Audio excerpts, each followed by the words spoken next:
This is Road Notes from the Traveling Saleslady, short reads for sales professionals on the move. Today's piece: the buyer who isn't looking yet. Your best prospects aren't looking for you. The buyer who's actively shopping is already comparing you to 3 competitors. The one who isn't looking yet? That's the relationship worth building. There's a category of candidate that recruiters have a name for: the passive job seeker. They're not on Indeed refreshing their feed.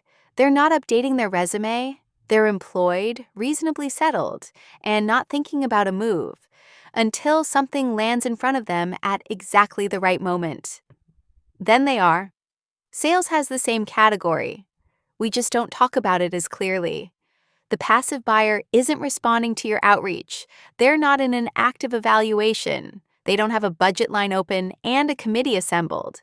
However, they have a problem, even if they haven't named it yet. And if you show up in the right place, frame the right way, before they start shopping, you are not a vendor. You are the person they already trust. Most sales activity is built around catching active buyers, people already in the funnel, already aware of the problem, already comparing options. That's a legitimate strategy. It's also the most competitive place to be. Everyone is calling the same list. Everyone is pitching the same value prop. The passive buyer is a less crowded space, but it requires a different kind of patience and a different kind of presence. Reaching passive buyers isn't about volume. It's about placement. It means being visible in the communities and spaces your prospects already inhabit, not because they're looking, but because when they are ready, you're already familiar.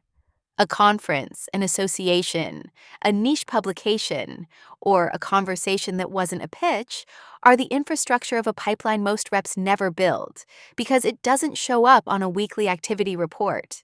The goal isn't to interrupt someone who isn't looking. It's to already be there when they start. The reps who consistently outperform over a long career aren't always the best closers. They're often the best at being in the right rooms early. They understood somewhere along the way that the sale doesn't start when the prospect raises their hand. It starts long before that. Here are 3 things for your consideration. What percentage of your pipeline is passive versus active? If every prospect you're working with is already in an active buying cycle, you're living deal to deal. Passive pipeline takes longer to convert, but tends to close with less friction and more loyalty. Do you have any? Where do your best prospects go when they're not buying? Conferences, associations, communities, trade publications. These are the spaces where passive buyers are present and reachable without a sales agenda attached. Are you in any of them?